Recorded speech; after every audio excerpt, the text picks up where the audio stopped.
அனுசரணை வழங்குவோம். நீங்கள் இலக்கை நோக்கி செல்லுங்கள், நாம் இடர்களை எதிர்கொள்கிறோம். செலிங்கோ லைஃப், வாழ்க்கைக்கான நிரந்தர உறவு. புதிய சிக்னல் க்ளோவ் அண்ட் ஜிஞ்சர், முழுமையான வாய் சுகாதாரத்திற்கு.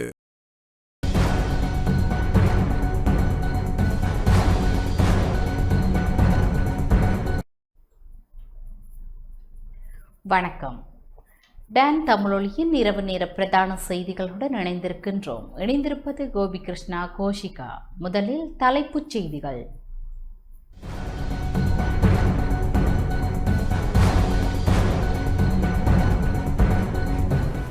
யாழ்ப்பாணம் செம்மணி மனித புதைகுழி விவகாரத்தின் பின்னணியில் உள்ள குற்றவாளிகளுக்கு உரிய தண்டனை வழங்கப்படும் என நீதியமைச்சர் உறுதியளிப்பு. ஐக்கிய மக்கள் சக்தி நாடாளுமன்ற உறுப்பினர் சமிந்த விஜயஸ்ரீக்கு 1.5 ஆண்டுகள் சிறை தண்டனை. அரசியலமைப்பு மற்றும் நீதித்துறை சட்டக்கோவையை திருத்தம் செய்ய அமைச்சரவை அனுமதி. கிளிநொச்சியில் A35 வீதியில் 12வது கிலோமீட்டர் தூரத்தில் உள்ள முதலாவது பாலம் இன்று திறப்பு. அரச சேவையை மேம்படுத்தி ஊழலற்ற நிர்வாக கட்டமைப்பை உருவாக்குவதை வலியுறுத்தும் வகையில் இன்று நேர்மை நடைபவனி.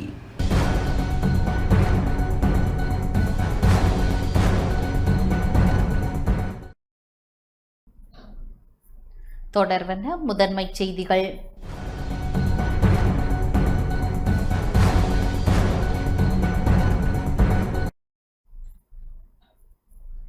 யாழ்ப்பாணம் செம்மணி மனித புதைக்குழி விவகாரத்தின் பின்னணியில் உள்ள குற்றவாளிகளுக்கு உரிய தண்டனை வழங்கப்படும் என நீதி அமைச்சர் கர்சன நாணயக்கார உறுதியளித்துள்ளார். யாழ் செம்மணி மனித புதைக்குழி விவகாரத்தின் பின்னணியில் உள்ள உண்மையான குற்றவாளிகள் சட்டத்தின் முன்னிறுத்தப்பட்டு அவர்களுக்கு உரிய தண்டனை வழங்கப்படும் என நீதி மற்றும் தேசிய ஒருமைப்பாட்டு அமைச்சர் கர்சன நாணயக்கார உறுதியளித்துள்ளார். அரசாங்க தகவல் திணைக்களத்தில் இன்று நடைபெற்ற அமைச்சரவை தீர்மானங்களை அறிவிக்கும் ஊடகவியலாளர் மாநாட்டில் கலந்து கொண்டு கருத்து வெளியிட்ட அவர், செம்மணி மனித புதைக்குழி தொடர்பான விசாரணைகள் சட்டத்தின் அடிப்படையில் முழுமையாக முன்னெடுக்கப்பட்டு வருவதாக தெரிவித்தார். மேலும் இந்த மனித புதைக்குழி சம்பவத்திற்கு தமிழீழ விடுதலை புலிகளா, இந்திய அமைதிப்படையினரா அல்லது இலங்கை ஆயுதப்படைகளா காரணம் என்பது தற்போது நடைபெற்று வரும் விசாரணைகள் நிறைவடைந்த பின்னரே உறுதிப்படுத்த முடியும் என்றும் அமைச்சர் குறிப்பிட்டார். விசாரணைகளின் முடிவில் உண்மையான பொறுப்பாளர்கள் அடையாளம் காணப்பட்டு சட்டத்தின் முன்னிறுத்தப்பட்டு உரிய நடவடிக்கை எடுக்கப்படும் என்றும் அவர் வலியுறுத்தியுள்ளார்.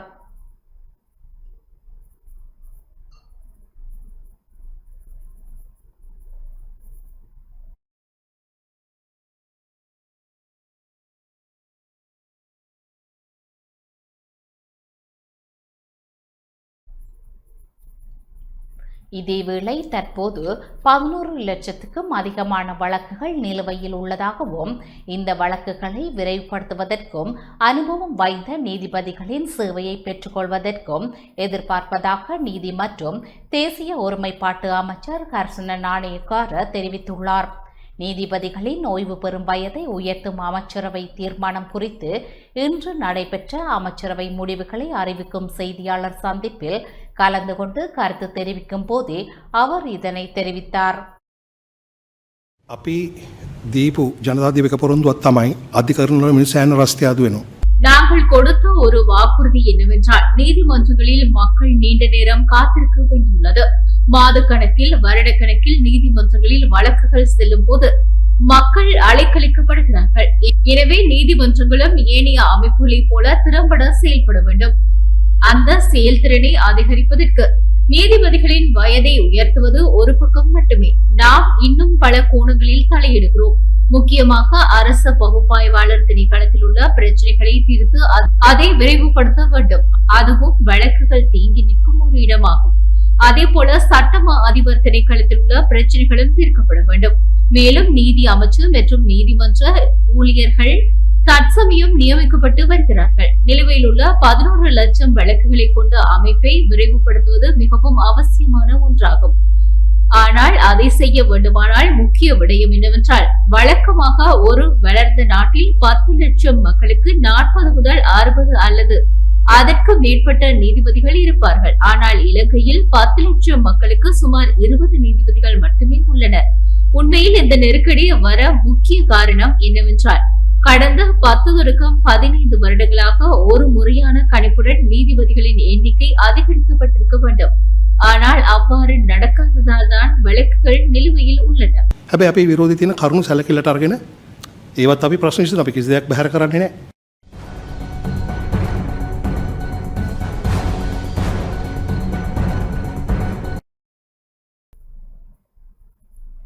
ஐக்கிய மக்கள் சக்தி நாடாளுமன்ற உறுப்பினர் சமிந்த விஜயசிறிக்கு 1.5 ஆண்டுகள் சிறை தண்டனை விதிக்கப்பட்டுள்ளது. ஐக்கிய மக்கள் சக்தி நாடாளுமன்ற உறுப்பினர் சமிந்த விஜயசிறிக்கு 1.5 ஆண்டுகள் சிறை தண்டனை விதித்து பதுளை மேல் நீதிமன்றம் இன்று தீர்ப்பளித்துள்ளது.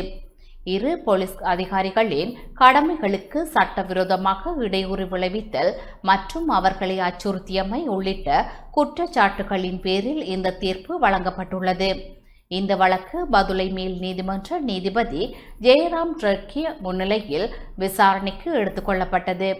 வழக்கில் சமிந்த விஜயசிறி, அவரது சாரதி பண்டல ரட்நாயக்க மற்றும் அமைச்சரின் பாதுகாப்பு பிரிவில் பணியாற்றிய போலீஸ் அதிகாரி ரசிக கருணாதிலக் ஆகியோர் பிரதிவாதிகளாக பெயரிடப்பட்டிருந்தனர். தீர்ப்பளித்த நீதிபதி சமிந்த விஜயசிறி மற்றும் அவரது சாரதி மீது சுமத்தப்பட்ட 4 குற்றச்சாட்டுகளும் நிரூபிக்கப்பட்டுள்ளதாகவும், போலீஸ் அதிகாரி ரசிக கருணாதிலக் மீது சுமத்தப்பட்ட 3 குற்றச்சாட்டுகளும் நிரூபிக்கப்பட்டுள்ளதாகவும் அறிவித்தார். எனினும் வழக்கின் மற்றொரு பிரதிவாதியான சாரதி பண்டல ரட்நாயக்க உயிரிழந்துள்ளதாக நீதிமன்றத்தில் அறிவிக்கப்பட்டுள்ளது. 2019 ஆண்டு பிப்ரவரி 10 பண்டாரவளை நகர வட்டத்தின் சந்திக்கு அருகில் இந்த சம்பவம் இடம்பெற்றதாக நீதிமன்றத்தில் சமர்ப்பிக்கப்பட்ட சாட்சியங்களில் தெரிவிக்கப்பட்டது. சமிந்த விஜயசிறி பயணித்த ஜீப்பை போலீஸ் ஜீப் ஒன்று முந்தி சென்றதை தொடர்ந்து ஏற்பட்ட வாக்குவாதமே பின்னர் மோதலாக மாறியதாக விசாரணைகளில் தெரியவந்துள்ளது.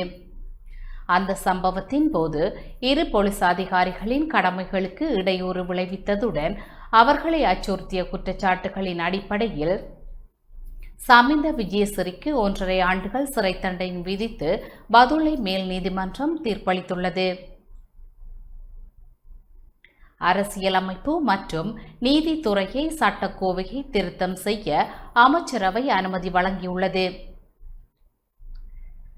நீதிமன்றங்களின் செயல்முறையை வினைத்திறனாகவும் மற்றும் முறை சார்ந்த வகையிலும் மேற்கொள்வதற்காக அரசியலமைப்பு மற்றும் நீதித்துறை சட்டக்கோவையை திருத்தம் செய்வதற்கு அமைச்சரவை அனுமதி வழங்கியுள்ளதாக அமைச்சரவை பேச்சாளர் அமைச்சர் நலிந்த ஜெயதிச தெரிவித்துள்ளார். அரசாங்க தகவல் திணைக்களத்தில் இன்று இடம்பெற்ற அமைச்சரவை முடிவுகளை அறிவிக்கும் வாராந்த ஊடகவியலாளர் சந்திப்பில் கலந்து கொண்டு கருத்து தெரிவித்த போதே அவர் இவ்வாறு தெரிவித்துள்ளார். අධිකරණ ක්‍රියාවලිය කාර්යක්ෂම සහ විධිමත් කිරීම පිණිස ආණ්ඩුක්‍රම ව්‍යවස්ථාව සහ අධිකරණ සංවිධාන පනත සංශෝධනය කිරීම. அரசியல் அமைப்பில் 146ஆம் உறுப்புரைக்கமைய மேன்முறையீட்டு நீதிமன்றத்தின் நியாயாதிக்கத்தை பிரயோகிப்பதற்கு தேவையான மேன்முறையீட்டு நீதிபதிகளின் எண்ணிக்கையை அதிகரிக்க வேண்டிய தேவை கண்டறியப்பட்டுள்ளது. குற்றங்கள் தொடர்பாக ஆரம்ப கட்டத்தில் நீதிமன்ற நியாயாதிக்கமுள்ள மாகாண ரீதியான மேல் நீதிமன்றங்கள் மற்றும் குடியியல் மேன்முறையீட்டு நியாயாதிக்கம் காணப்படுகின்ற குடியியல் மேன்முறையீட்டு நீதிமன்றங்களில் நிலவுகின்ற வழக்குகளின் எண்ணிக்கையை தாமதமின்றி தீர்ப்பதற்கு மேன்முறையீட்டு நீதிபதிகளின் எண்ணிக்கைகளையும் அதிகரிக்க வேண்டியுள்ளது. அத்துடன் நீதிமன்றங்களின் எண்ணிக்கையை அதிகரித்தல் மற்றும் பிராந்திய ரீதியாக மேன்முறையீட்டு நீதிமன்றங்களை இயக்குதல் போன்ற காரணங்களை அடிப்படையாக கொண்டு குறித்த நீதிமன்றங்களில் உள்ள அனுபவம் வாய்ந்த மற்றும் கல்வியறிவுடைய நீதிபதிமார்களின் சேவைகளை பெற்றுக்கொள்வதற்கு இயலுமை கிட்டும் வகையில் தற்போது நிலவுகின்ற நீதிபதிகளின் நியதி சட்ட ஓய்வு பெறும் வயதை அதிகரிக்க வேண்டிய தேவை கண்டறியப்பட்டுள்ளது. அதற்கமைய நீதித்துறையின் சுயாதீனத்தை உறுதிப்படுத்தி நீதிமன்றங்களின் செயல்முறையை வினைத்திறனாகவும் மற்றும் முறை சார்ந்த வகையிலும் மேற்கொள்வதற்காக அரசியலமைப்பு மற்றும் 1978ஆம் ஆண்டின் 2ஆம் இலக்க நீதித்துறை சட்டக்கோவையை திருத்தம் செய்வதற்காக சட்டமூலம் ஒன்றை தயாரிக்குமாறு சட்ட வரைஞருக்கு ஆலோசனை வழங்குவதற்கு நீதி மற்றும் தேசிய ஒருமைப்பாட்டு அமைச்சர் அவர்கள் சமர்ப்பித்துள்ள யோசனைக்கு அமைச்சரவை அங்கீகாரம் வழங்கியுள்ளது. අධිකරණ සහ ජාතික ඒකාබද්ධතා අමාත්‍යතුමා ඉදිරිපත් කළ යෝජනාව අමාත්‍ය මණ්ඩලය අනුමත කළා. அரச புலனாய்வு சேவையின் முன்னாள் பிரதானி சுரேஷ் சாலே தாக்கல் செய்த ரிட் மனு மீதான பரிசீலனை மீண்டும் ஒத்திவைக்கப்பட்டது. உயிர்த்த ஞாயிறு பயங்கரவாத தாக்குதல் சம்பவம் தொடர்பான விசாரணைகளுக்கு அமைய பயங்கரவாத தடை சட்டத்தின் கீழ் தம்மை கைது செய்து தடுத்து வைத்துள்ளமையை சவாலுக்கு உட்படுத்தி அரச புலனாய்வு சேவையின் முன்னாள் பிரதானி சுரேஷ் சாலா தாக்கல் செய்த ரிட் மனுவை மேலதிக பரிசீலனைக்காக ஆகஸ்ட் மாதம் 25ஆம் திகதி அழைக்குமாறு மேன்முறையீட்டு நீதிமன்றம் உத்தரவிட்டுள்ளது. இம்மனு இன்று மேன்முறையீட்டு நீதிமன்றத்தின் தலைமை நீதிபதி ரோஹிந்த அபேசூரிய மற்றும் பிரியந்த பெர்னாண்டோ ஆகியோரை கொண்ட மேன்முறையீட்டு நீதிமன்ற நீதியரசர்கள் குழாம் முன்னிலையில் அழைக்கப்பட்ட போதே இந்த உத்தரவு பிறப்பிக்கப்பட்டது. இதன்போது மேலதிக சமர்ப்பணங்களை உறுதிப்படுத்துவதற்காக இம்மனுவை ஆகஸ்ட் மாதம் 25ஆம் திகதி அழைக்குமாறு நீதிபதிகள் குழாம் உத்தரவிட்டது. அன்றைய தினம் மனு தொடர்பான மேலதிக சமர்ப்பணங்கள் சமர்ப்பிக்கப்பட உள்ளன. கிளிநொச்சியில் A35 வீதியில் 12வது கிலோமீட்டர் தூரத்தில் உள்ள முதலாவது பாலம் இன்று திறந்து வைக்கப்பட்டது. கிளிநொச்சி மாவட்டத்தில் A35 பரந்தன் முல்லைத்தீவு பிரதான வீதியில் 12வது கிலோமீட்டர் தூரத்தில் உள்ள முதலாவது பாலம் ஒன்று திறந்து வைக்கப்பட்டது. குறித்த பாலம் 40 மீட்டர் நீளமானதும் 2020ஆம் ஆண்டு கடந்த கால ஆட்சியாளர்களால் புனரமைப்பு பணிகள் ஆரம்பிக்கப்பட்டு கொரோனா தொற்று காரணமாகவும் பொருளாதார நெருக்கடி காரணமாகவும் பால புனரமைப்பு பணி இடைநடுவே கைவிடப்பட்டது. இந்த நிலையில் தற்போது 206 மில்லியன் ரூபாய் செலவில் பாலத்தின் புனரமைப்பு பணிகள் நிறைவு செய்யப்பட்டு இன்று வீதிகள் மற்றும் நெடுஞ்சாலை போக்குவரத்து அமைச்சர் விமல் ரத்நாயக்கவினால் கையளிக்கப்பட்டது. இந்நிகழ்வில் கிளிநொச்சி மாவட்ட அரசாங்க அதிபர் எஸ் முரளிதரன், வீதி அபிவிருத்தி அதிகார சபையினர், கிளிநொச்சி மாவட்ட அபிவிருத்தி குழு இணைப்பாளர் மருங்கன் மோகன், கண்டாவளி பிரதேச செயலாளர், கிராம சேவையாளர் என பலர் பங்கேற்றனர்.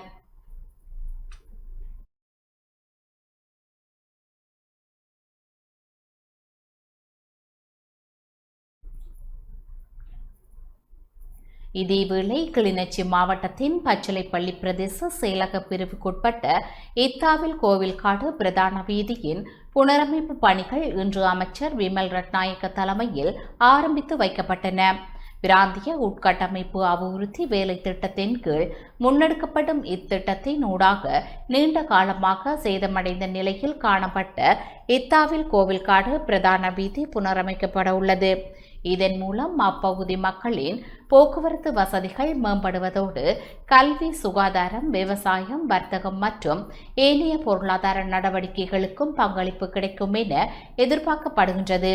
இந்த நிகழ்வில் கிளிநொச்சி மாவட்ட அரசாங்க அதிபர் முரளிதரன், பச்சிலைப்பள்ளி பிரதேச செயலாளர் ஈதா ஜெயசீலன், கிளீன் ஸ்ரீலங்கா கிளிநொச்சி மாவட்ட இணைப்பாளர் மருங்கன் மோகன் என பலர் பங்கேற்றனர்.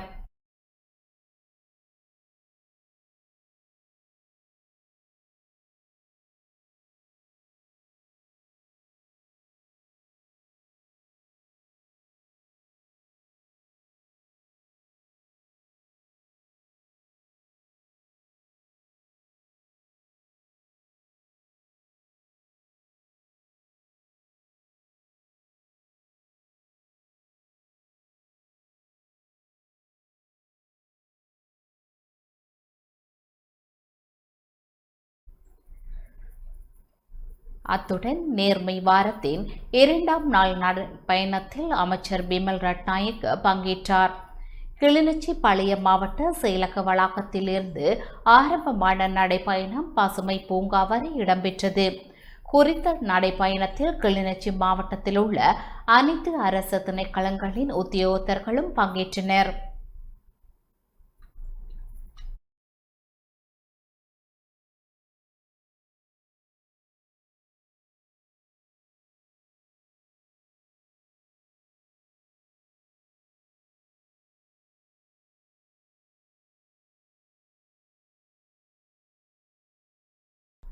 அரச சேவையை மேம்படுத்தி ஊழலற்ற நிர்வாக கட்டமைப்பை உருவாக்குவதை வலியுறுத்தும் வகையிலான நேர்மை நடைபவனி இன்று யாழ்ப்பாணத்தில் இடம்பெற்றது.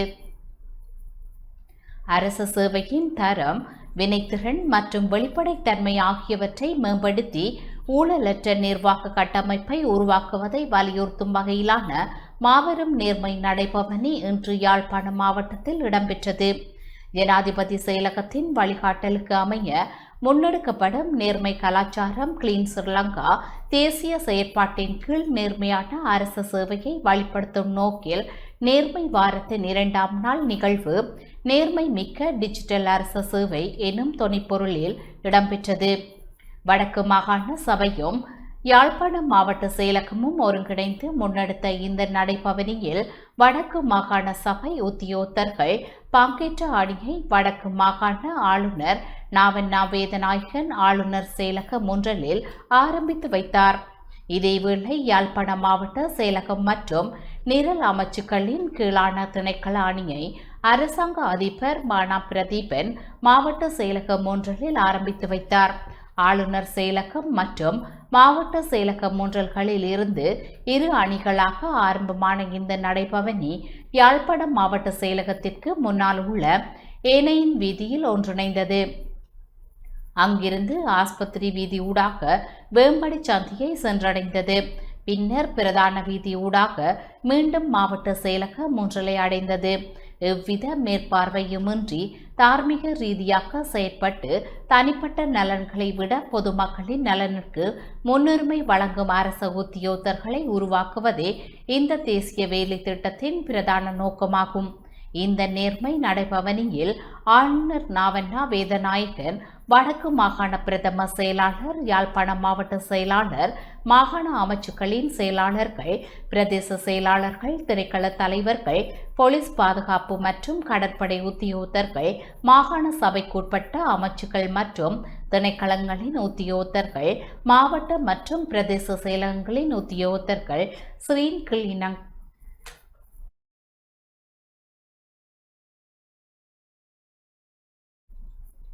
கிளீன் ஸ்ரீலங்கா செயலணியின் இணைப்பாளர்கள் உள்ளிட்ட பலர் பங்கேற்றனர்.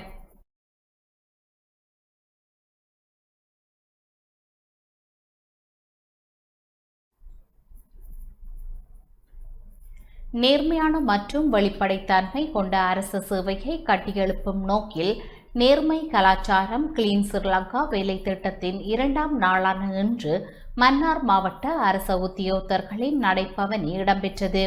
மன்னார் நகர சுற்றுவட்ட பகுதியில் ஆரம்பமான நடைபவனி பிரதான வீதியூடாக மன்னார் பொது வைத்தியசாலை வீதியை சென்றடைந்தது. மன்னார் நகர பேருந்து நிலையத்தை சென்றடைந்தது. இதில் மன்னார் மாவட்ட அரசாங்க அதிபர் கானா கனகேஸ்வரன், உதவி மற்றும் மேலதிக அரசாங்க அதிபர்கள், பிரதேச செயலாளர்கள், மாவட்ட செயலக பணிப்பாளர்கள், பிரதேச செயலக பணியாளர்கள், திணைக்கள தலைவர்கள், பாதுகாப்பு பிரிவினர் என பலர் பங்கேற்றனர். போது விழிப்புணர்வு நாடகமும் இடம்பெற்றது.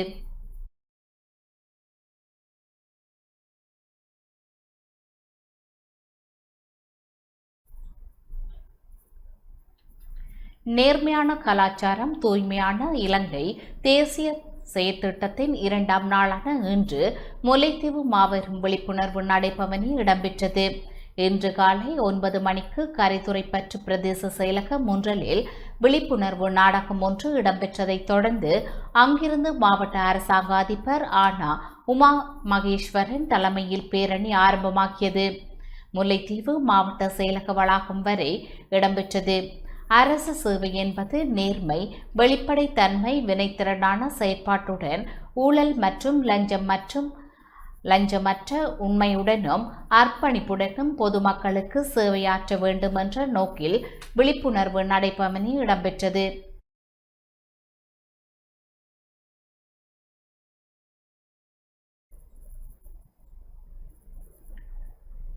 நேர்மையான மற்றும் வெளிப்படைத்தன்மை கொண்ட அரசு சேவையை கட்டியெழுப்பும் நோக்கில் முன்னெடுக்கப்பட்டு வரும் நேர்மை கலாச்சாரம் கிளீன் ஸ்ரீலங்கா தேசிய வேலை திட்டத்தின் 2ஆம் நாள் நிகழ்வு இன்று வவுனியாவில் இடம்பெற்றது.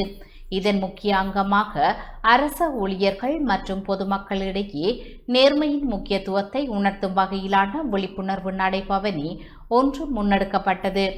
அரச உத்தியோகத்தர்களினால் முன்னெடுக்கப்பட்ட குறித்த நடைபவனியானது வவுனியா மாவட்ட செயலகத்தில் இருந்து ஆரம்பமாகி கொரவப்பத்தானை வீதியினூடாக வவுனியா நகரினை அடைந்து அங்கிருந்து மணிக்கூட்டு கோபுரம் A9 வீதியினூடாக மீண்டும் மாவட்ட செயலகத்தை அடைந்தது. இவ் நடைபவனியில் மாவட்ட செயலாளர் சரத் சந்திர உட்பட உயர் அதிகாரிகள், அரச திணைக்களங்களின் தலைவர்கள், உத்தியோகத்தர்கள் என பலரும் கலந்து கொண்டனர்.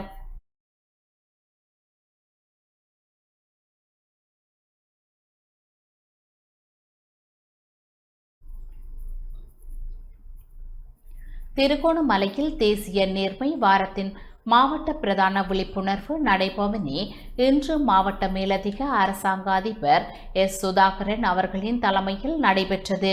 கிழக்கு மாகாண முதலமைச்சர் செயலகத்திற்கு முன்பாக ஆரம்பமான நடைபவனி நகரின் பிரதான வீதிகள் வழியாக முன்னேறி திருகோணமலை பிரதான பேருந்து நிலையத்தை சென்றடைந்தது.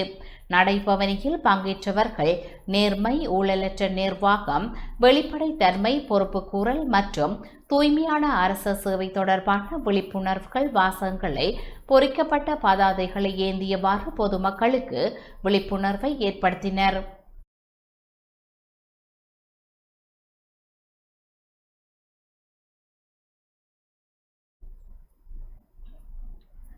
நேர்மையான கலாச்சாரம், தூய்மையான இலங்கை தேசிய செயற்திட்டத்தின் மாவட்ட விழிப்புணர்வு நடைபவனி இன்றைய தினம் நாடெங்கிலும் உள்ள மாவட்ட செயலகங்களின் ஏற்பாட்டில் நடைபெற்றது. ஜனாதிபதி அலுவலகத்தினால் வெளியிடப்பட்ட சுற்றறிக்கை மற்றும் அறிவுறுத்தல்களுக்கு அமைவாக நாடளாவிய ரீதியில் 27ஆம் திகதி முதல் தேசிய நேர்மை வாரம் பிரகடனப்படுத்தப்பட்டுள்ளது. தேசிய நேர்மை நடைபவனி மாவட்ட பிரதான நிகழ்வு மாவட்ட மேலதிக அரசாங்க அதிபர் சுதர்சினி ஸ்ரீகாந்த் தலைமையில் இன்று மட்டக்களப்பில் இடம்பெற்றது. அரசடி தேவநாயகம் மண்டபத்தில் இருந்து ஆரம்பமாகி நகரின் முக்கிய வீதி வழியாக காந்தி பூங்கா வரை விழிப்புணர்வு நடைபவனி முன்னெடுக்கப்பட்டது. கிளீன் ஸ்ரீலங்கா வேலை திட்டத்தின் மூலம் முன்னெடுக்கப்படும் இந்த விழிப்புணர்வு நடைபவனியில் நிகழ்ச்சி திட்டத்தின் நோக்கங்களை வெளிப்படுத்தும் வகையிலான பதாதைகளை ஊர்வலகத்தில் கலந்து கொண்டவர்கள் ஏந்திச் சென்றனர். நிகழ்வின் இறுதியில் நேர்மை வாரத்தின் முக்கியத்துவம் பற்றி அரசு ஊழியர்களுக்கான விழிப்புணர்வு நாடகம் ஒன்றும் நடைபெற்றது.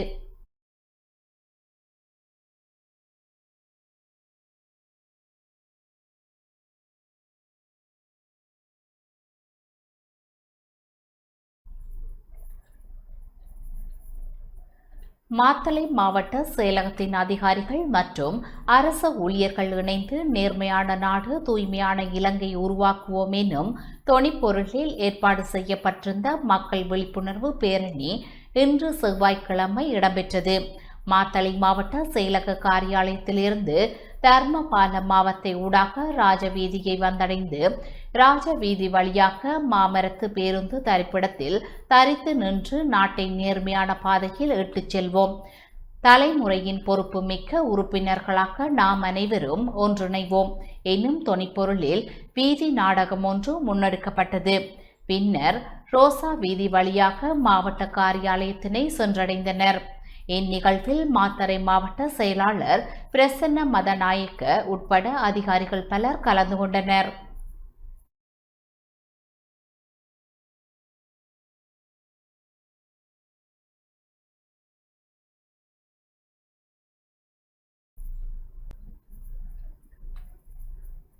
அம்பாறை தம்பட்டை நெற்கொள்வனவு சந்தைப்படுத்தல் நிலையத்தில் சிறுபோக நெல் அறுவடை ஆரம்பிக்கப்பட்டுள்ளது. அரசாங்கத்தின் தேசிய உணவு பாதுகாப்பு மற்றும் விவசாயிகளை பாதுகாக்கும் திட்டத்தின் கீழ் அம்பாறை திருக்கோவில் பிரதேச செயலக பிரிவில் உள்ள தம்பட்டை நெற்கொள்வனவு சந்தைப்படுத்துதல் நிலையத்தில் இம்முறை நெல் கொள்வனவு செய்யும் நடவடிக்கைகள் ஆரம்பிக்கப்பட்டுள்ளன. பிரதம அதிதியாக கரையோர பிரதேச செயலகங்களின் ஒருங்கிணைப்பு குழு தலைவரும் நாடாளுமன்ற உறுப்பினருமான ஆதம்பாவா மற்றும் அம்பாறை மாவட்ட செயலாளர் அனுபாமா மங்கள விக்ரமராஜி கலந்து கொண்டு ஆரம்பித்து வைத்தார். திருக்கோவில் பிரதேச செயலாளர் தானா கஜேந்திரன் தலைமையில் இடம்பெற்ற நிகழ்வில் பிரதேச செயலக கணக்காளர் மானா கேந்திரமூர்த்தி, திருக்கோவில் பிரதேச சபை உப தவிசாளர் கமல்ராஜன் மற்றும் தேசிய மக்கள் சக்தியின் பிரதேச சபை உறுப்பினர் சுதாகரன் என பலரும் கலந்து கொண்டனர்.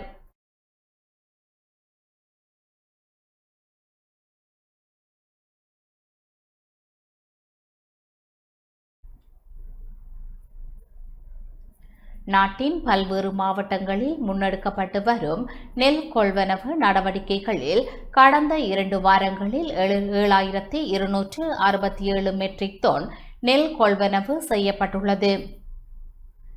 நாட்டில் பல்வேறு மாவட்டங்களில் முன்னெடுக்கப்பட்டு வரும் நெல் கொள்வனவு நடவடிக்கைகளில் கடந்த 2 வாரங்களில் 7,267 மெட்ரிக் டன் நெல் கொள்வனவு செய்யப்பட்டுள்ளதாக நெல் சந்தைப்படுத்துதல் சபை தெரிவித்துள்ளது. முல்லைத்தீவு, அனுராதபுரம், மட்டக்களப்பு, அம்பாந்தோட்டை, குருநாகல், மாத்தளை, மொனராகலை, வவுனியா, ரத்தினபுரி, திருகோணமலை மற்றும் கிளிநொச்சி உள்ளிட்ட மாவட்டங்களில் நெல் கொள்வனவு நடவடிக்கைகள் முன்னெடுக்கப்பட்டு வருகின்றன.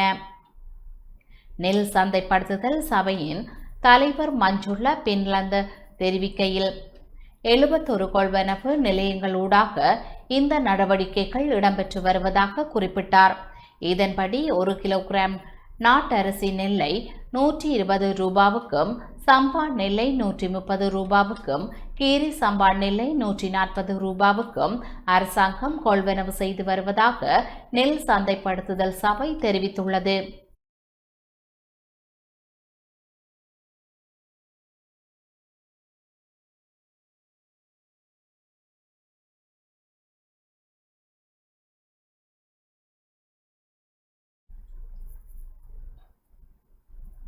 நஞ்சுகள், அபின் மற்றும் அபாயகரமான ஔடதங்கள் கட்டளை சட்டத்தை திருத்தம் செய்ய அமைச்சரவை அனுமதி வழங்கியுள்ளது. நஞ்சுகள், அபின் மற்றும் அபாயகர ஔடதங்கள் கட்டளை சட்டத்தை திருத்தம் செய்வதற்கு அமைச்சரவை அனுமதி வழங்கியுள்ளதாக அமைச்சரவை பேச்சாளர் அமைச்சர் நளின் ஜெயதிச தெரிவித்துள்ளார். அரசாங்க தகவல் திணைக்களத்தில் இன்று இடம்பெற்ற அமைச்சரவை முடிவுகளை அறிவிக்கும் வாராந்த ஊடகவியலாளர் சந்திப்பில் கலந்து கொண்டு கருத்து தெரிவித்த போதே அவர் இவ்வாறு தெரிவித்துள்ளார். 218 වන අධිකාරය වූ විෂ වර්ග අබින් සහ අන්තරායදායක ඖෂධ වර්ග தற்போதுள்ள சட்ட ரீதியான ஏற்பாடுகளின் கீழ் கைப்பற்றப்பட்டுள்ள போதைப் பொருட்களை அளிப்பதற்காகவும் மற்றும் கைது செய்யப்பட்டுள்ள போதைப் பொருட்களை வழக்கு விசாரணைகளை பூர்த்தியடையும் வரைக்கும் காப்பில் வைத்திருக்காமல் அளித்தல் தொடர்பாக சமர்ப்பிக்கப்பட்டுள்ள குழு அறிக்கையின் பிரகாரம் நஞ்சுகள், அபின் மற்றும் அபாயகர ஔடதங்கள் கட்டளை சட்டத்தை திருத்தம் செய்வதற்காக 2026 3/16 அன்று இடம்பெற்ற அமைச்சரவை கூட்டத்தில் அங்கீகாரம் வழங்கப்பட்டுள்ளது.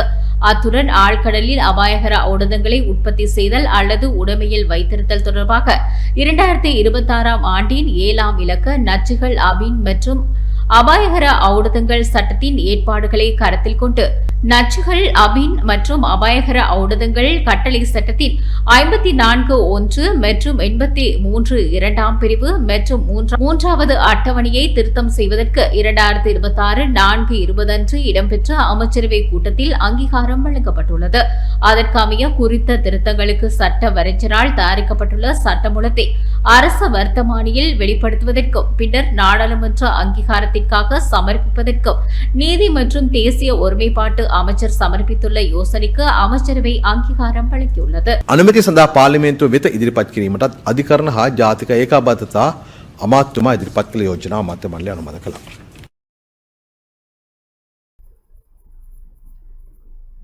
யாழ் சாவகச்சேரி நகரசபை உப தவிசாளராக ஜனநாயக தமிழ் தேசிய கூட்டணியின் உறுப்பினர் முத்துலிங்கம் கோகுலராஜ் தெரிவு செய்யப்பட்டுள்ளார்.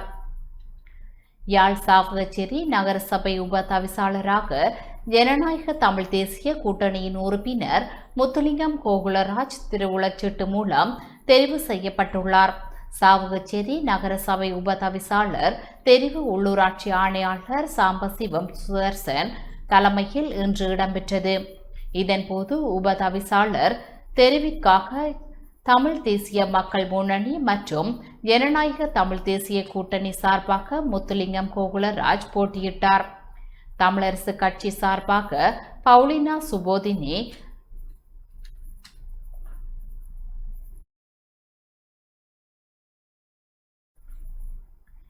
போட்டியிட்டார். 18 உறுப்பினர்கள் கொண்ட சாவகச்சேரி நகர சபையில் தமிழரசு கட்சிக்கு 6 உறுப்பினர்களும், தமிழ் தேசிய மக்கள் முன்னிலைக்கு 6 உறுப்பினர்களும், ஜனநாயக தமிழ் தேசிய கூட்டமைப்புக்கு 2 உறுப்பினர்களும், தேசிய மக்கள் சக்திக்கு 3 உறுப்பினர்களும், ஈழ மக்கள் ஜனநாயக கட்சிக்கு 1 உறுப்பினர்களும் உள்ளனர். இவர்களில் ஜனநாயக தமிழ் தேசிய கூட்டமைப்பின் 1 உறுப்பினர் ஆளுநரின் வர்த்தமானி அறிவித்தல் ஊடாக நீக்கப்பட, தேசிய மக்கள் சக்தியின் 1 உறுப்பினர் வெளிநாடு சென்றிருந்தார். இந்நிலையில் திறந்த வாக்கெடுப்பு இடம்பெற்றது. அதன்போது இரு கட்சிக்கும் தலா 7 வாக்குகள் கிடைக்கப்பெற்றன. தமிழரசு கட்சிக்கு ஈழ மக்கள் ஜனநாயக கட்சி உறுப்பினர் ஆதரவளித்தார்.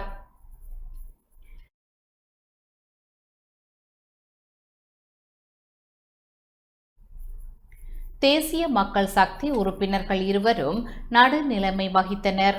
அதனையடுத்து திருவுளச்சீட்டு மூலம் உப தவிசாளர் தெரிவு செய்ய இடம்பெற்றது.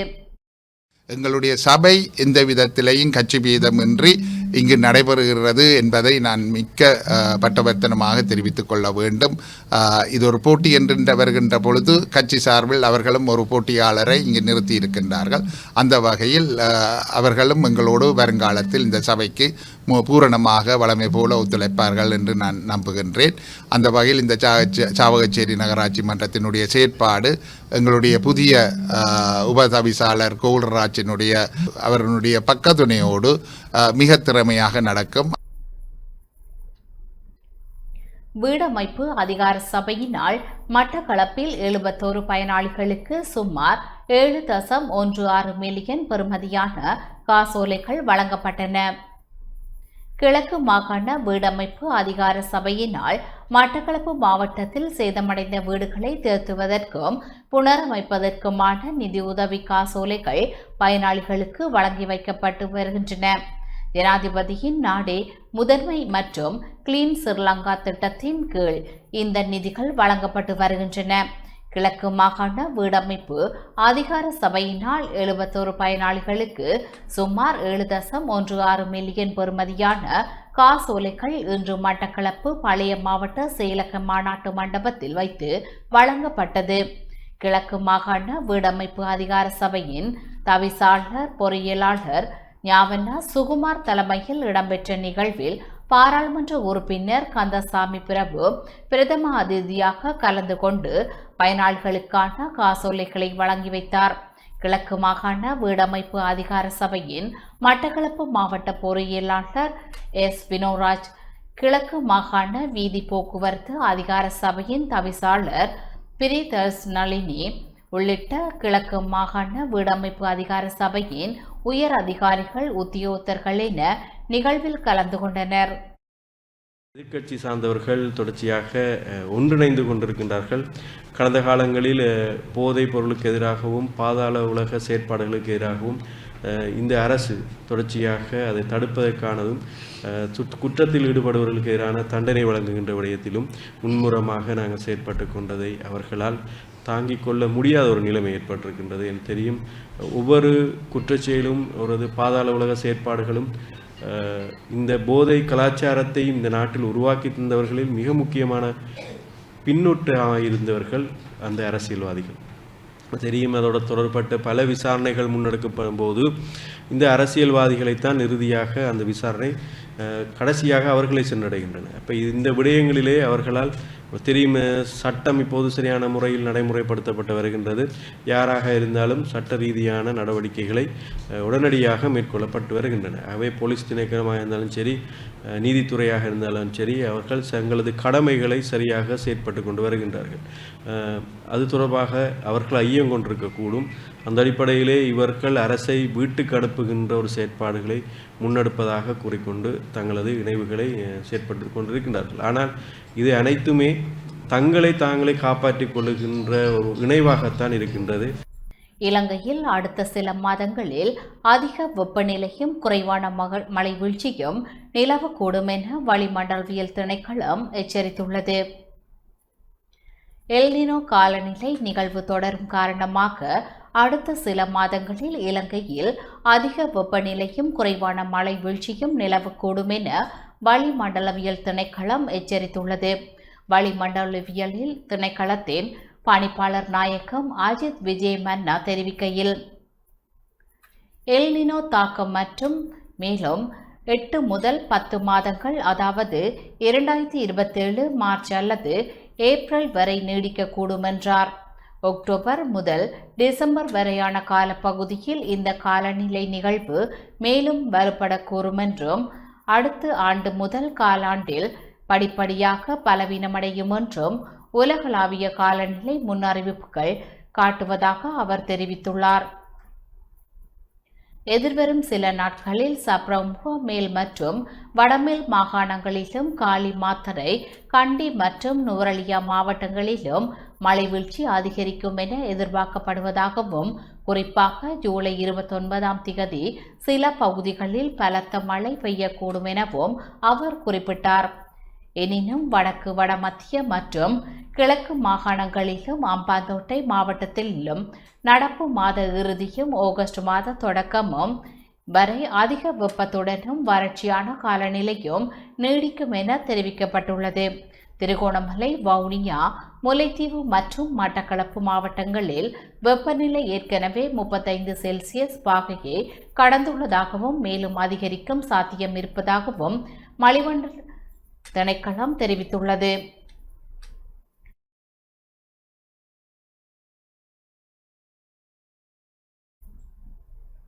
பிற்பகல் 2 மணி முதல் 4 மணி வரை நேரடி வெயில் நீண்ட நேரம் இருப்பதை தவிர்க்கவும், நிழலான இடங்களில் தங்கவும், போதுமான அளவு தண்ணீரை அருந்தவும் பொதுமக்களுக்கு அறிவுறுத்தப்பட்டுள்ளது.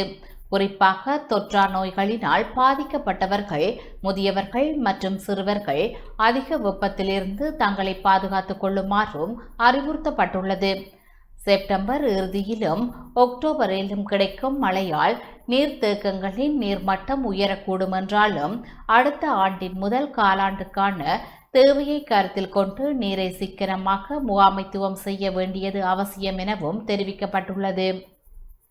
அதேவேளை ஆகஸ்ட் மற்றும் செப்டம்பர் தொடக்கத்தில் மழை குறையக்கூடும் என்ற எதிர்பார்ப்பின் காரணமாக நீர்ப்பாசன திணைக்களம், மகாவலி அதிகார சபை மற்றும் நீர் முகாமைத்துவ செயலகம் ஆகியவை நீர் முகாமைத்துவ திட்டங்களை ஏற்கனவே தயாரித்து வருவதாகவும் தெரிவிக்கப்பட்டுள்ளது.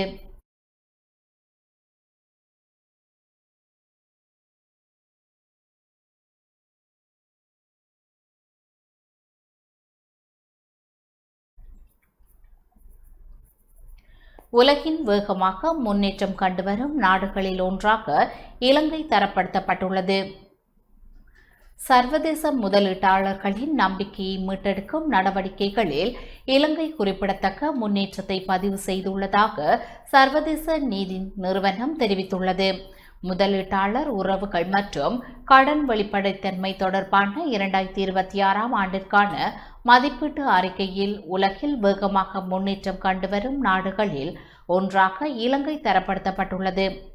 60 நாடுகளைச் சேர்ந்த 400 முன்னணி நிதி நிறுவனங்களை உள்ளடக்கிய சர்வதேச நிதி நிறுவனம் வெளியிட்டுள்ள இந்த அறிக்கையில், முதலீட்டாளர் உறவுகள் நடைமுறைகளில் அதிக முன்னேற்றம் கண்ட நாடுகளில் இலங்கை 4வது இடத்தை பெற்றுள்ளது.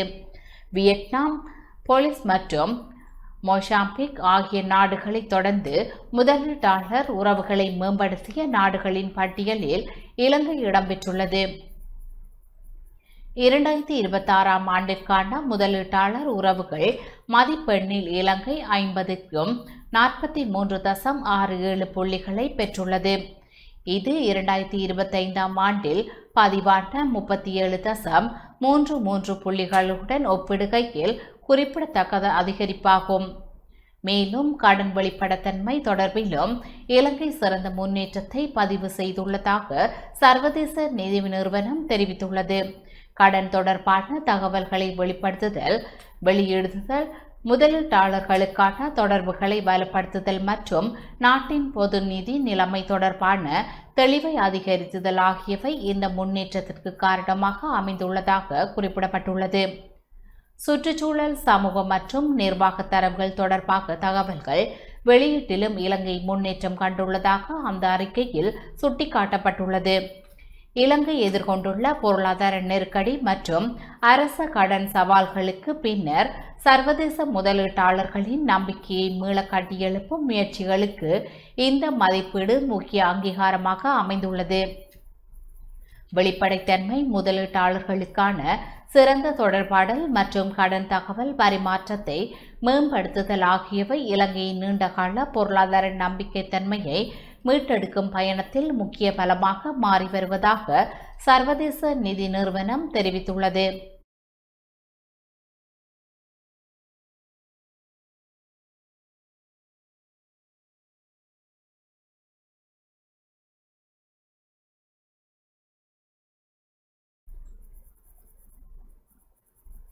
யாழ்ப்பாணம் மாவட்ட போக்குவரத்து ஒருங்கிணைப்பு உபகுழு கூட்டம் இன்று இடம்பெற்றது. யாழ்ப்பாணம் மாவட்ட மக்களின் போக்குவரத்து வசதிகளை மேலும் மேம்படுத்தும் நோக்கில் யாழ்ப்பாணம் மாவட்ட போக்குவரத்து ஒருங்கிணைப்பு குழு உபகூட்டம் இன்று இடம்பெற்றது. யாழ்ப்பாணம் மாவட்டத்தில் தற்போது முன்னெடுக்கப்பட்டு வரும் மற்றும் எதிர்காலத்தில் நடைமுறைப்படுத்தப்படவுள்ள வீதி அபிவிருத்தி திட்டங்கள், உள்ளூராட்சி சபைகளின் ஊடாக முன்னெடுக்கப்படும் வீதி புனரமைப்பு பணிகள், டிட்வா புயலால் சேதமடைந்த பாலங்கள் மற்றும் வீதிகளை விரைவாக சீரமைக்கும் நடவடிக்கைகள் உள்ளிட்ட முக்கிய விடயங்கள் ஆராயப்பட்டன. தீவக பகுதிகளுக்கான போக்குவரத்து சேவையை மேலும் வலுப்படுத்துவது, மக்களின் அன்றாட பயண தேவைகளை பூர்த்தி செய்யும் வகையில் சீரான மற்றும் தரமான போக்குவரத்து தேவையை உறுதிப்படுத்துவது தொடர்பில் சம்பந்தப்பட்ட அதிகாரிகளுக்கு அறிவுறுத்தல்கள் வழங்கப்பட்டன.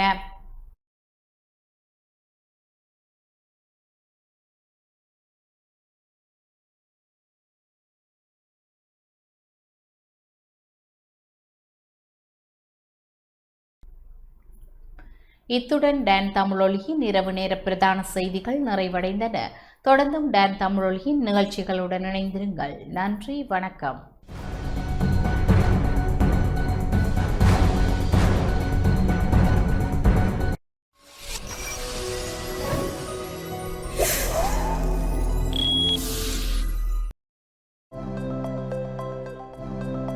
அனுசரணை வழங்கியோர்.